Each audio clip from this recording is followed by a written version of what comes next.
but I realized I'm also going to. What was that? Where in the drive do we find the meeting minutes for our meetings? They are in, if you go to HSWet, wind turbine design, and then there's a file called meetings. Gotcha. And it's not really our meeting minutes. It's like kind of everything I can type down while we're talking. So Fair. it's a little bit not entirely accurate, but. I wanted to jot these down because that's one of the things I asked for and I always forget to. So.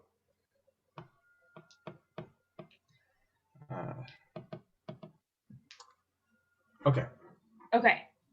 Let's do a quick round of updates. I feel like a lot has happened in the past week, and a lot of it is like a lot of progress. So. Yeah, we got a prototype out. Yeah. That's awesome. Mm-hmm. It's a bit of work getting there, but yeah.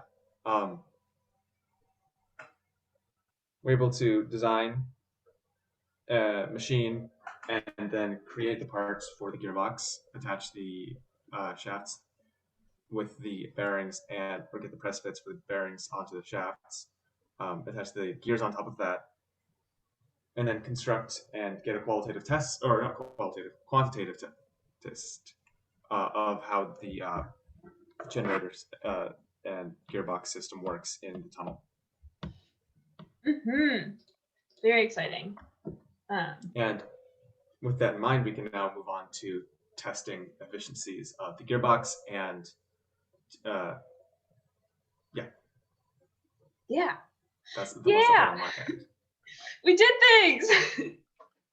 We're testing, finally.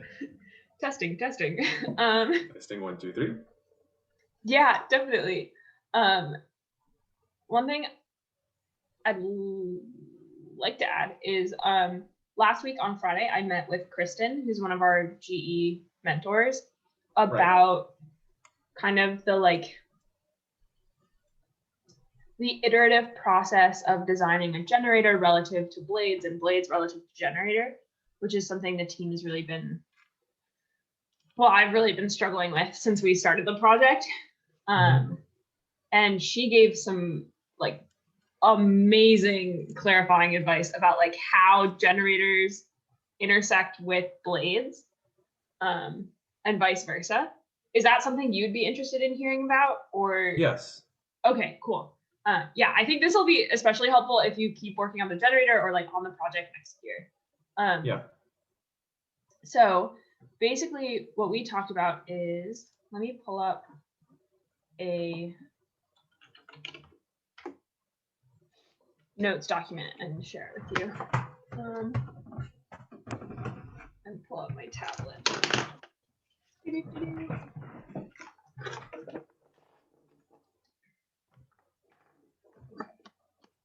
I swear I cleaned my desk 2 days ago and it's already messy again. Unhappy things. My desk has just been messy and I haven't cleaned it in weeks.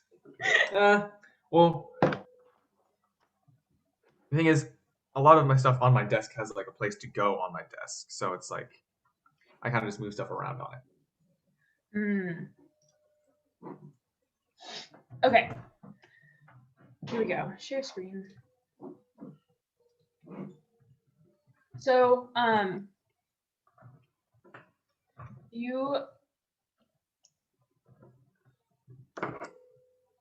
much do you understand of how generator design impacts rotor design and vice versa? Not much. Okay, cool. Because I've been focusing almost entirely on gearbox and isolation. Okay, cool. I'll try and start with kind of where we started last fall. Then this might be a little long, so if I'm talking too much, just that's fine. Okay, so in the fall we started out and we were like, how do we get the maximum power? Boom, counter rotating wind turbine, baby. So this is the basic setup.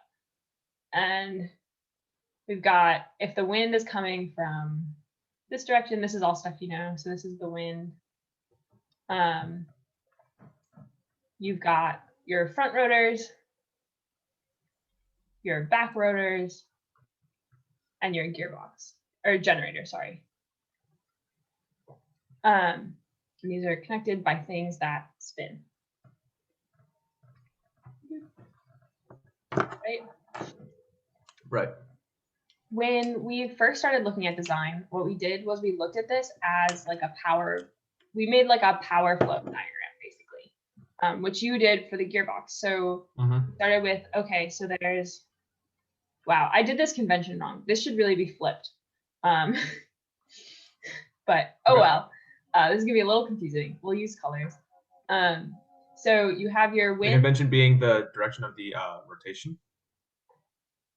No, it's actually the like where the power is in the system. So when you draw a power diagram or like a control system, you draw it left to right, like this. And so it's a little bit confusing when the drawing is the other way around, but that's okay. We'll just go this way. So what this power diagram is the like flow, basically. Wow, let me, it's the flow of like energy from one system to the other. I get your drawing. Cool. I'd want to draw it nice. So this is added and this is added, and these both go to the generator. And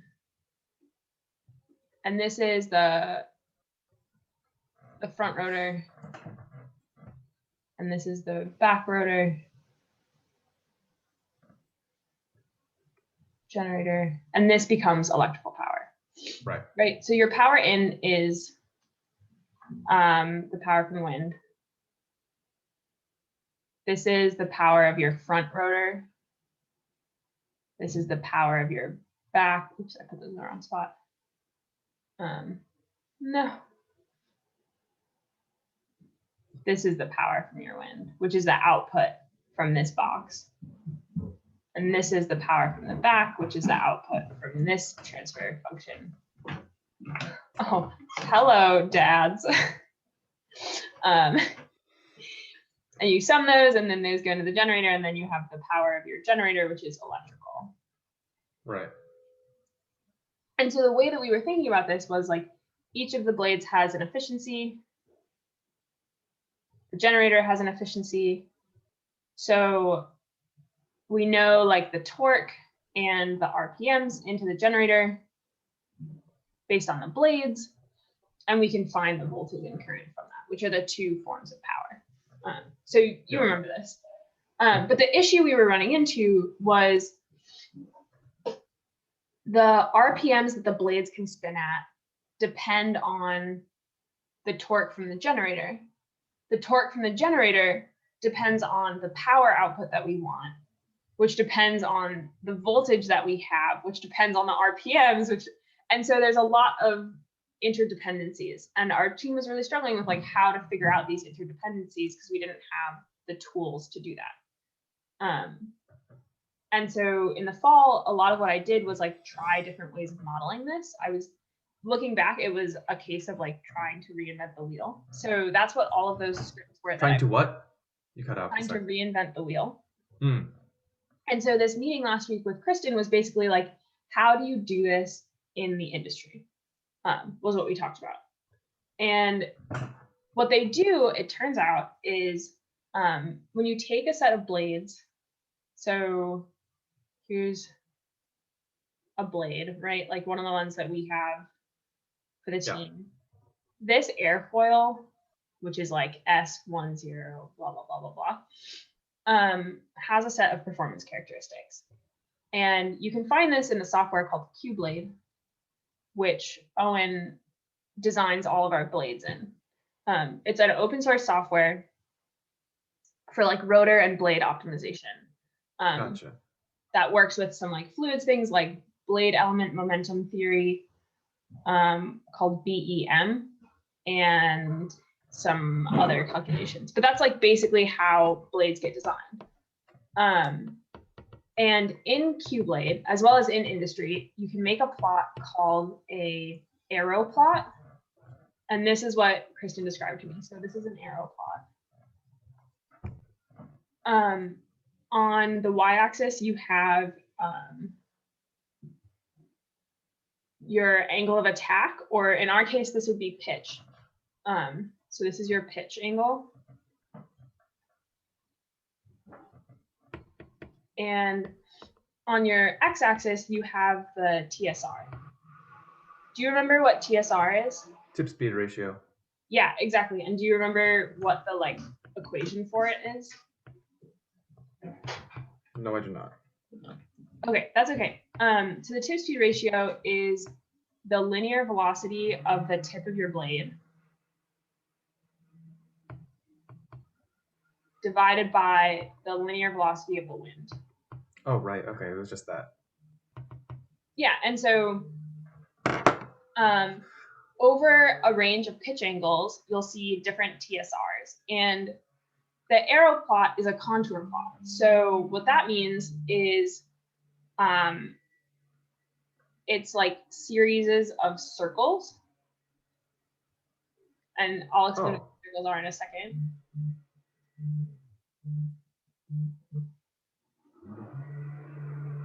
I'm loving the colors right now. We're coloring. And there's like a red circle somewhere. So the contours of this plot are your CP values, the coefficient of performance. Okay.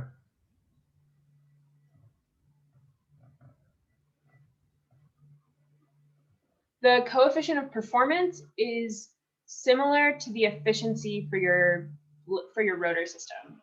So if you look at the equation for like the power harvestable from the wind by a rotor, so this is like if you're looking at that diagram that's like here's the blades where the output is the power from the wind in torque and RPM, and your input is the velocity of the wind, the density, etc. The power from the wind is 1/2 rho v squared A, where A is the cross-sectional area. Or like the swept area by the blade, sorry. Yeah. But there's also an efficiency value because it's not just this. There's also a coefficient of performance because your blades are not necessarily like always at this peak. Yes. And so the coefficient of performance comes in right here, which is the same as your eta. And the coefficient of performance for the same set of blades changes with the RPMs that the blades are rotating at and the pitch angle of the blades, which is what this arrow plot is.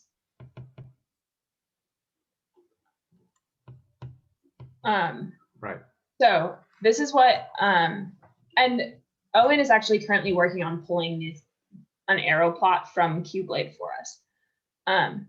But what you can basically do is like a low TSR is your blades moving really slowly, right? And as the TSR increases, the blade speed increases. So it's like loosely directly proportional to the RPMs.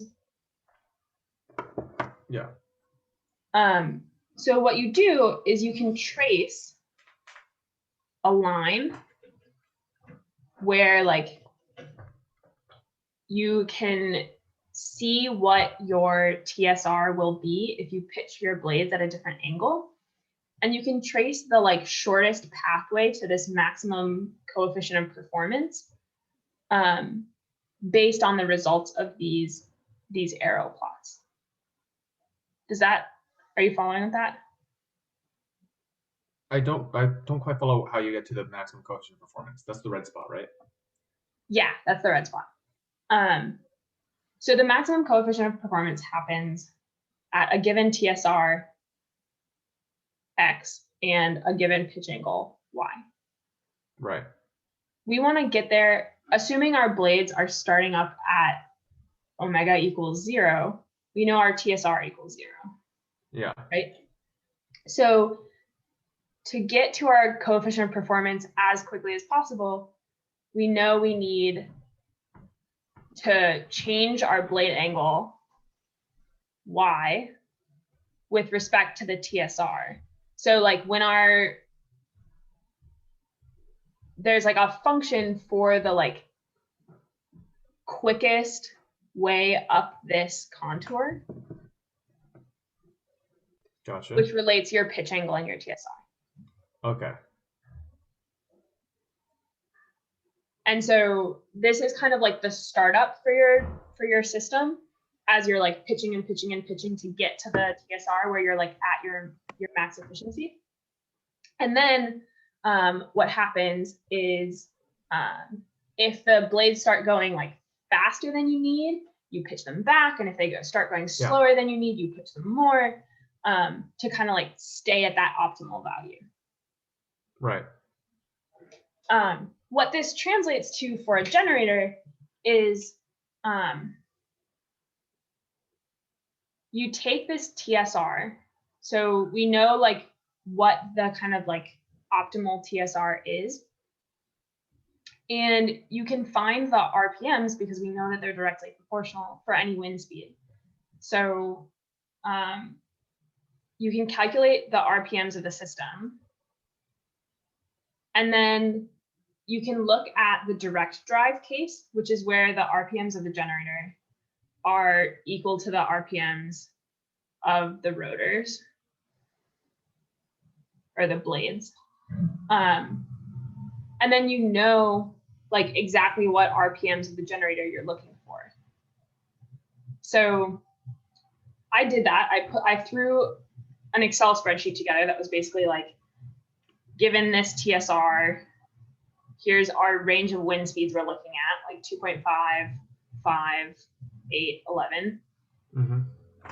Here's the RPMs of the rotor that we want based on this TSR. And then here's the RPMs of our generator. Right. And we get a plot. And so what you do with this RPMs of the generator is for a lot of generators, there exists a constant called the torque speed constant. Have you heard of that before? Yes. Okay, cool. So the torque speed constant is just the slope of the line. And then you can get a plot for your generator of here's your RPMs of the generator and here's your torque. And this is what's used in industry. So you'll have a startup torque, or it's like a startup spot, and then operating case, and then cutoff, after which point like the generator basically shuts down. Right. So this is your startup torque. This is your like rated torque. And this line is described by a constant beta, where beta is just the, what is it, torque over RPM. Right. So where we're at right now in the process is I've given Owen a few plots for the Maxon motor based on the torque RPM constant available in the documentation for the motors. And we've started to look at whether we need a gearbox or not, like whether we need a gear ratio that's different from a one-to-one gear ratio for the system to operate effectively, and what that looks like. Because a lot of teams, what they'll do is they'll direct drive a Maxon motor with just like a single rotor, and they'll make it a really low efficiency set of blades that have a high torque output. So your maximum wind that you can generate is pretty low, but you can get like about 30 watts of power. Wow. The issue is like we should theoretically be able to get like 70 watts of power.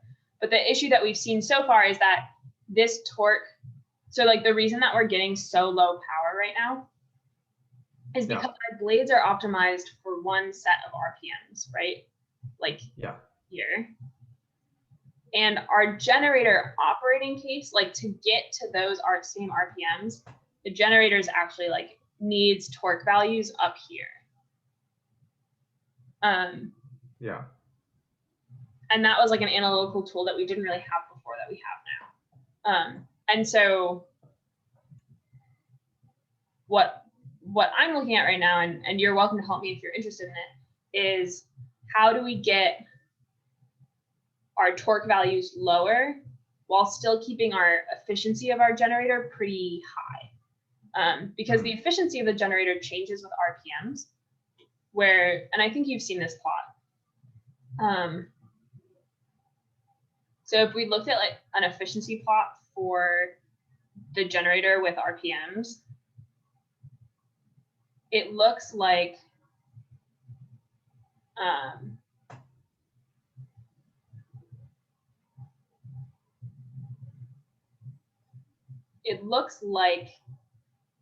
this, where like this is 50% and this is like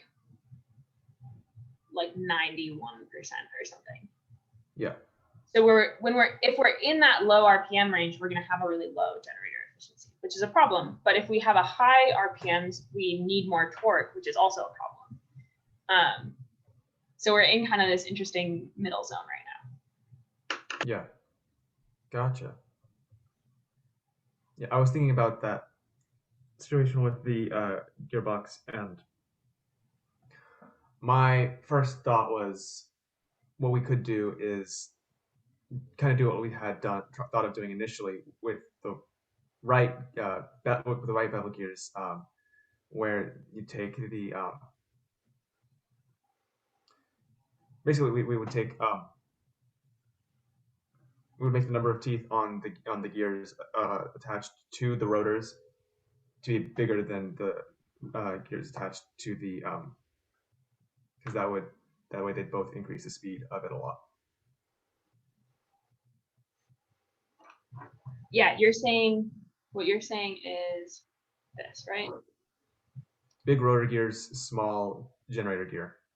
Right, so here. Big boy,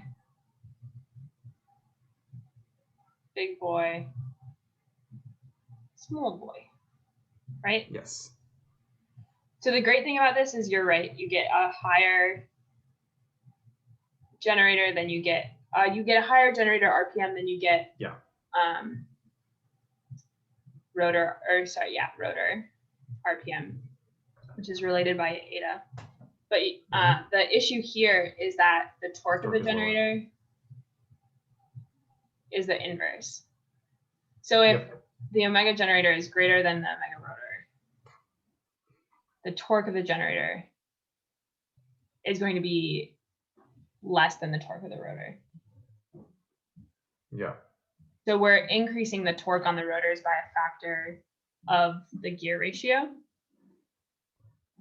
Mm-hmm.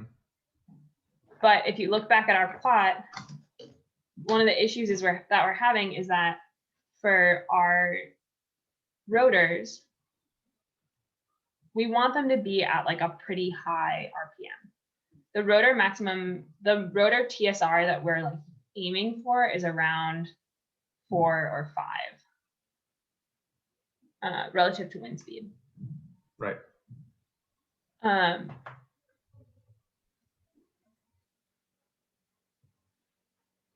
If the generator needs to spin faster than the rotor, then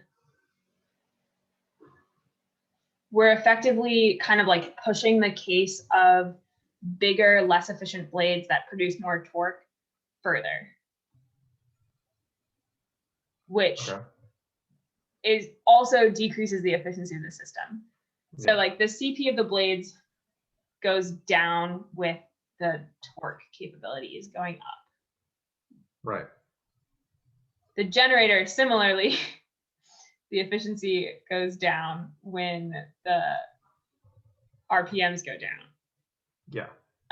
And so we have to find like the sweet spot where if you're looking at the whole efficiency of the system, the like power electrical is the efficiency of the generator times the like CP of the rotors, basically.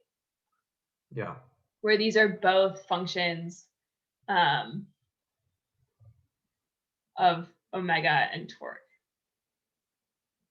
This will be like some plot like this, and there's a max value, and we just don't know what it is.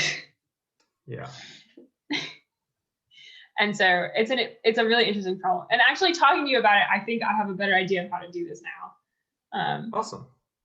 But yeah, that's what I'm working on. Nice. Okay. Was that helpful? Yes. So, what if we did the inverse case on the blades, where we had a big generator gear and a small,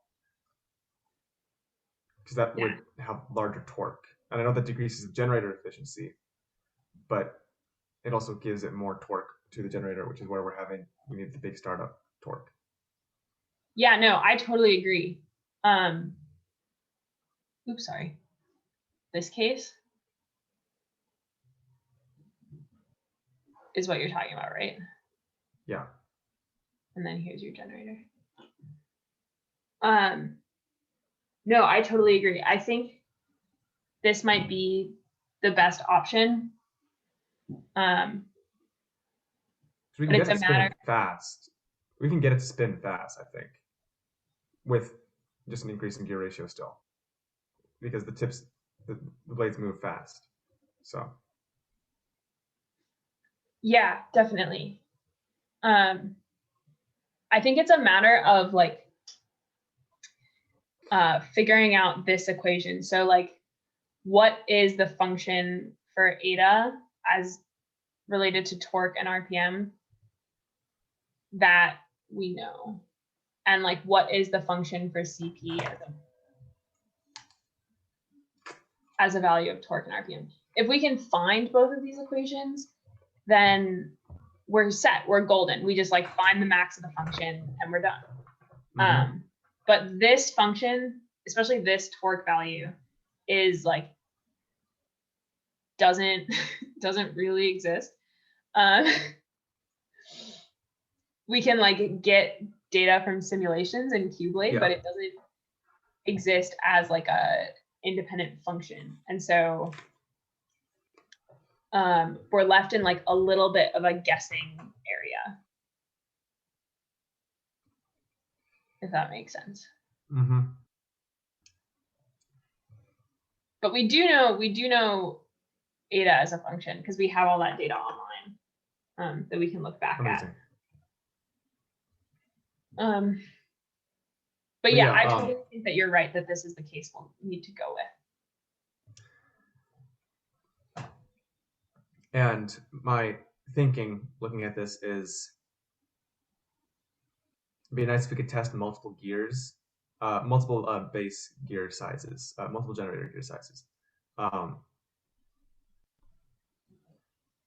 However,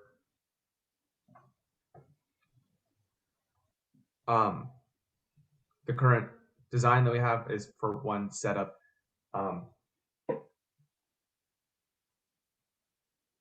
But we could go back to my initial construction design, which had more variability with the more adaptability with the gear sizes, because things could be slid along the piece of 80/20.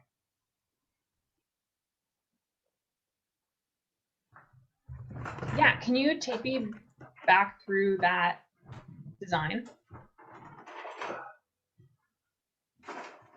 Yeah. Oh, are you talking about the one with the 3D printed mounts? Yes. Because that way we can switch out different gear sizes and still move them along and just using the same pieces instead of like getting multiple parts. I see what you're saying. So then we can change the relative distance between them. And then would you just put another piece of 80/20 on top to change where the other piece is? So like, here's my question. There's the two, yeah. There's the two mounts where the rotor gears go on, and then there's the mount where the generator gear goes on. Mm-hmm. So it's like we can change the distance between the rotor gears in relation to the central generator gear, so that we can switch out the different generator gear types and then test for different efficiencies. oops.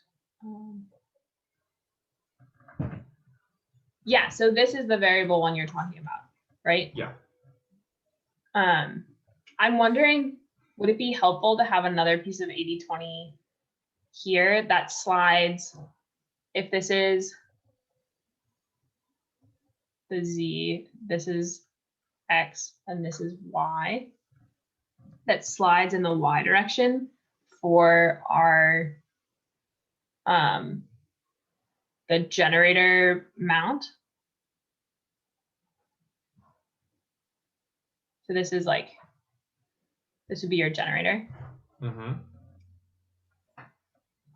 Because what I'm thinking is, because from what I've seen from what you've done, is the mounting distance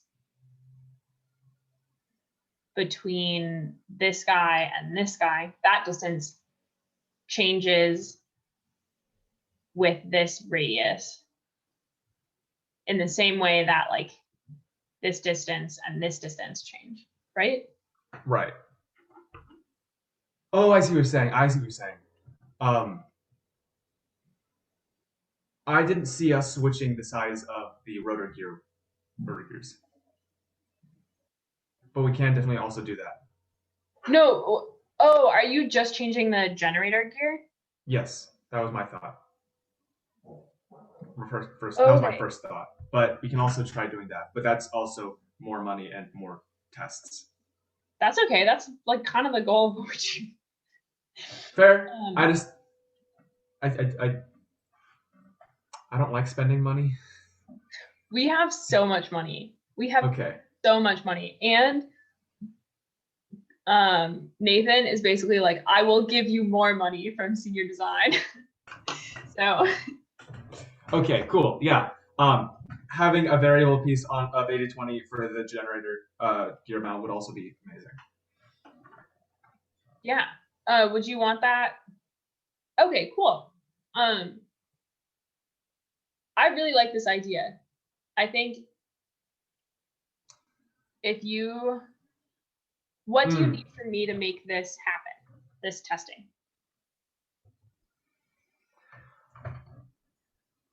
Gears. But the other thing I'm not sure about is the piece of 80/20 going across. Oh, okay, well, the thing is, this is for a testing rig, right? Mm-hmm. Um, Something that would be nice is some more multiple slotted 80/20, because the 2-slot 80/20 is chunky. Um, but my concern is that if we attach, is that here, I'm going to annotate. Go for it. This is going to be bad, but basically, this is the center of your gear that actually ends up having a radius like that. And because it ends up being a radius where from the center of, though we can change where that is on this one. It's going to be really hard to do though. But if the generator's gear is of a radius larger than the distance from the center of the generator to the 80/20, then it won't actually hold on to the system, because it can't attach because it'll be at an angle.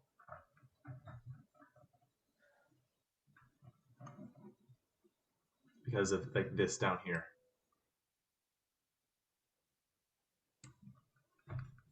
I see what you're saying. So if we're going to get like a big central gear and like really try the big ones, it might be do that. But my other thought was that what if instead of that, we did it on the underside for of the testing apparatus? Because once we have the right gear ratios, or wait, we're not doing this in that. We're not doing this in dynamometer testing, right? This is like actual qualitative. We'd actually put this on the on the blades, right? Mm. Well, okay, so that's actually a great question. So I guess it's a factor of like what information do we want to get from building and testing these? Right.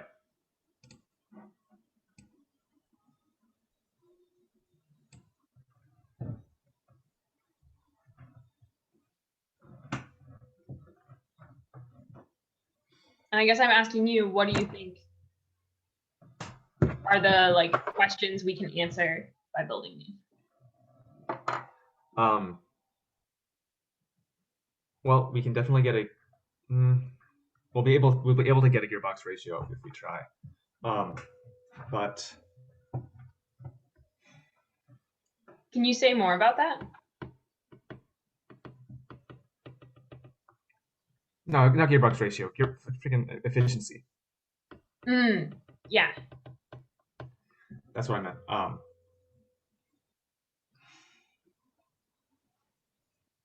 It would just be good to get the input torque, like and gearbox efficiency would be good because we can also figure out the torque on the generator and all that. That assumes we know the wind speed.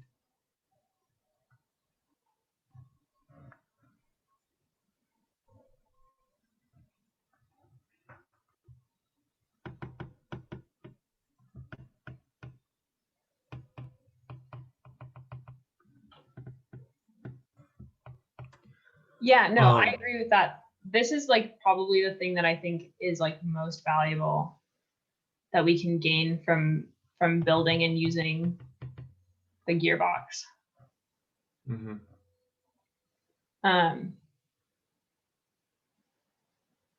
Is there anything you see that we would be gaining from building gearboxes with different ratios and testing them all?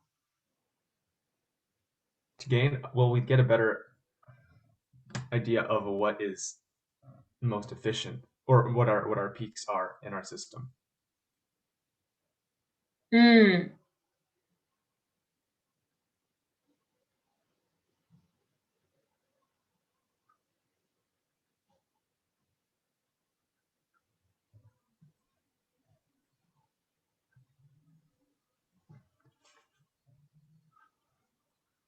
So like it would help us hone in on this spot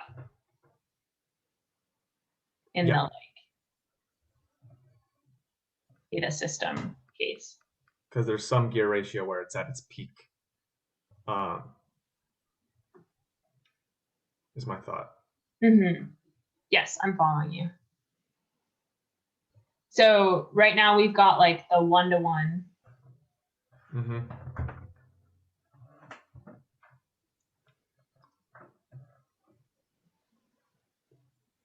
What you're kind of saying is that, like, if we can, this is what I'm understanding as like a pathway to kind of validating this is like,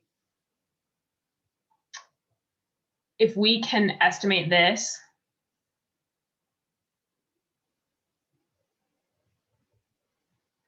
we can test a gearbox like at that gear ratio, and then we can test like one above or one below.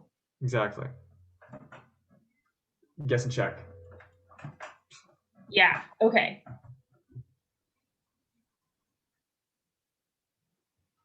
I like that plan a lot. And we can,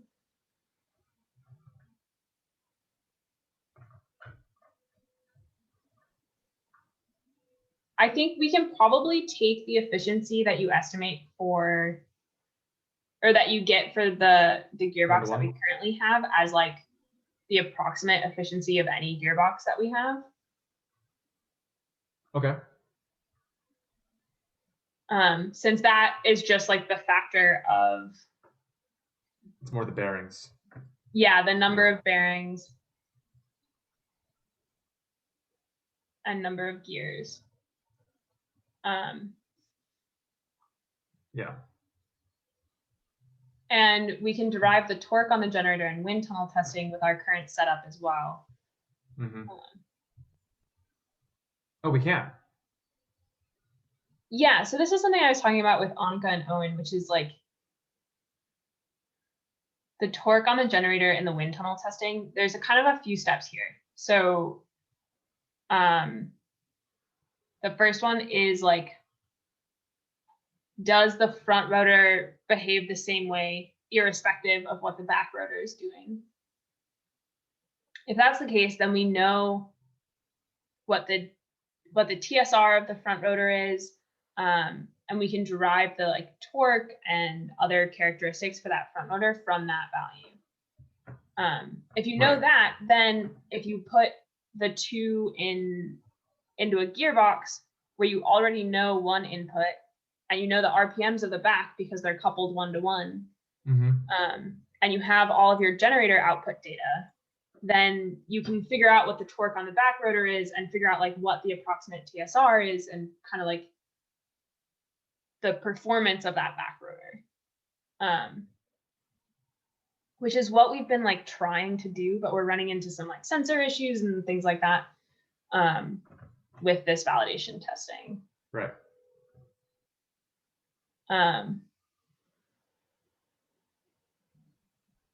But yeah, theoretically we can do this. Amazing. And so then the question becomes, if we want to validate these quantitative estimates, we can probably like outsource our machining. So we're not spending tons of time machining stuff. Yeah. And then just order a few. Okay. We have like, I think probably $1,500 set aside to do this for the generator, for the gearbox. And so we have money to try and like just really iterate through these. So what am I trying to say? What I'm trying to say is, if I can get you these estimates,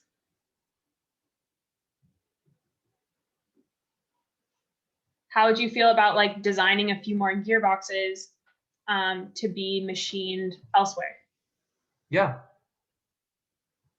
I would be down. Okay. Should I still design it to be more variable, like we can change distances between parts?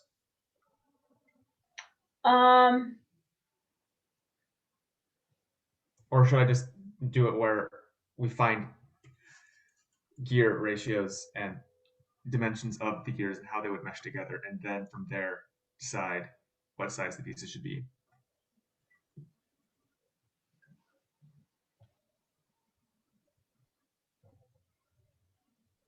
Would you be comfortable figuring that out? I think there's a few variables at play that will impact which system you decide to go with. And I don't know if I really have a strong opinion. So we can build based on what you think is best and go from there. And it's learning experience for both of us. Sure. I think one thing to think about with variability though in your design, so the variability of the design, there are a few key things. The first is how do your parts mesh, and how do you make sure that they mesh appropriately? What I mean by that is, like, you know how right now things aren't quite meshed right, and so you get some noise in your system? Yeah. Oftentimes with variable designs, what people will do is they'll machine a slot, and then you can like move something along this slot by like tightening and loosening a nut. But do you remember last week in testing when we had a walking issue? A walking issue? Yeah, so what happened is we were testing the generator connected to the pitching set of blades, and we left the test to run for a really long time because we were fooling around with a lot of different stuff. And because of the cyclic nature of the loading and the vibration, what happened is so if this is let me do a new page. So what happened was, here's the 80-20. So this is our like chassis.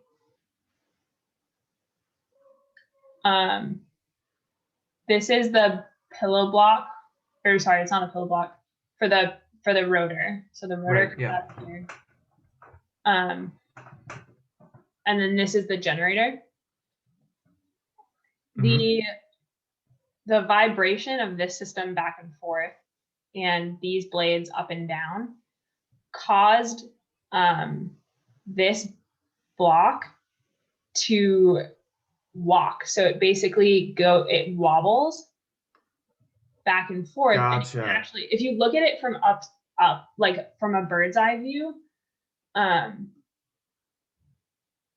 what you'll see is if this is the starting position and they're like perfectly aligned, by the end of the test, this block was like this. This is like a way exaggeration. Yeah. And but that's enough. You could see it in the like torque on the rotor as it turned. There was like this super uneven rotation speed where like at one point the shafts were like well aligned basically, so it would spin fast and then they would misalign and so it would spin super slowly. So that's like the walking issue, which happens with variability when you're looking at like this vibration and cyclic loading and things like that. So if you can figure out a way to hold things in place so they won't walk, then like dope, go with a variable solution. That sounds awesome. If that seems challenging or like it's going to take too much time, I think we can probably just build 3 independent ones, throw them together and see what happens. Okay. One other request I have, I'm interested to see what you do with this. Okay. Right now, it's really weird that our generator is like sticking out sideways. Like not a great loading case. No, it's not. So one other design challenge I have, especially if we're outsourcing this machining, is can you figure out a way to tuck the generator underneath the rotating shafts or above them? So if you look at the chassis, and this is your like axis about which everything is rotating, can you figure out a way to put the generator like here? And then it connects into a gearbox.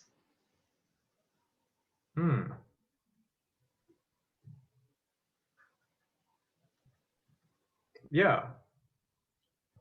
This might mean that you're using like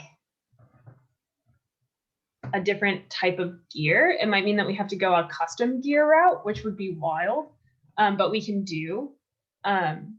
We have the resources to do all that. We just need to figure out how to do it. Yeah. Okay.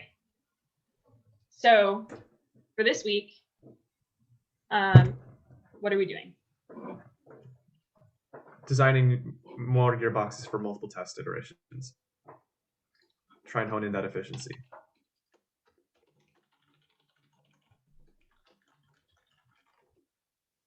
Yeah, I think probably the first thing is actually going to be running that, the dynamometer testing for the gearbox efficiency. Do you have that testing document ready? I do not. I can get that done after this meeting though, because it shouldn't be too hard. Okay, sweet. For right now, we're going to connect the generator to a potentiometer at a set resistance. And I don't know if you saw this in the testing that we were doing yesterday, but we hooked up a multimeter as a current sensor and another multimeter as a voltage sensor and used that to get our power data. Okay. So that's how we're gonna like get that voltage and current data. And then I can control the control board from my laptop. Do you have a Windows computer? I do. Okay. Cool. Yeah. So we can run that this week if you give me a testing document. Amazing. Yeah, I still haven't finished construction, but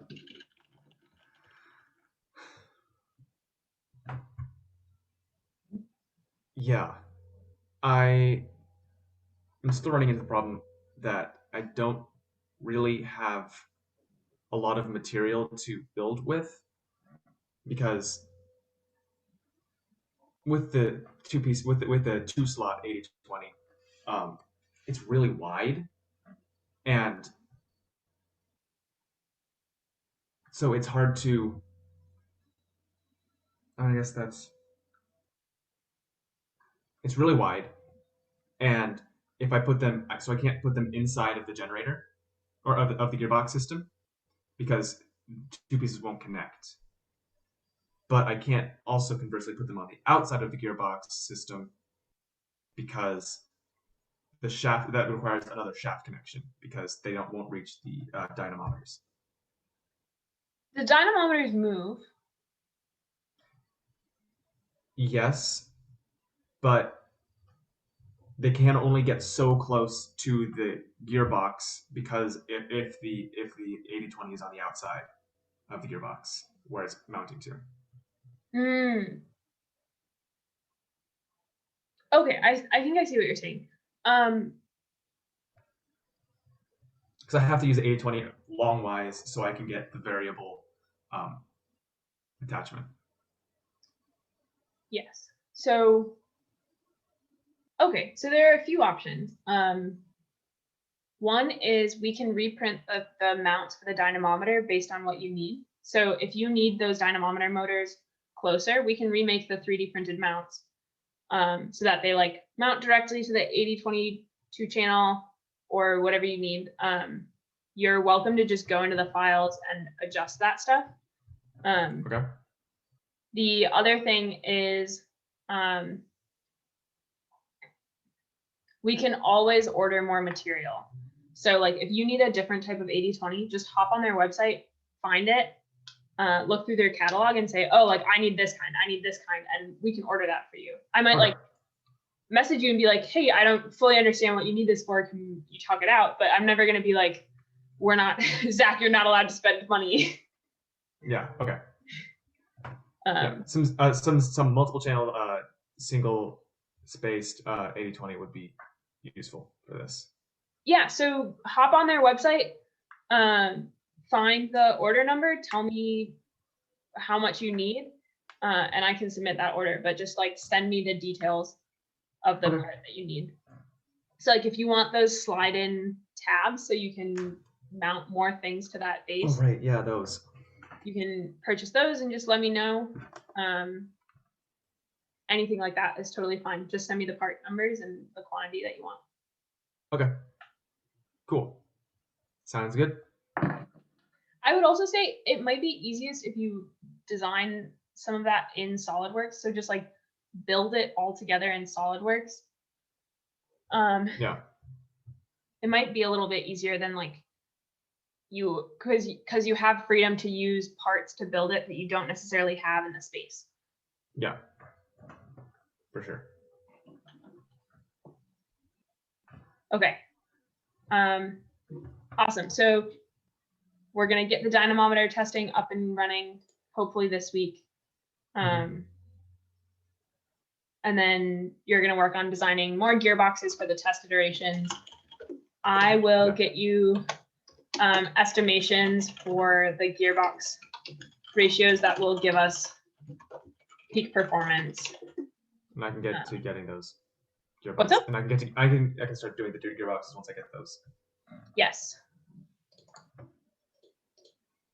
And then I'll be looking at the arrow plots with Owen to go through that process. Awesome. Yeah, and if you need anything machined that's like really quick, I can do that. If you need anything machined that'll take a little bit longer, we can outsource it. So just kind of let me know what you need. Okay. Yeah, anything else? Not that I can think of off the top of my head, but there might be one that comes up.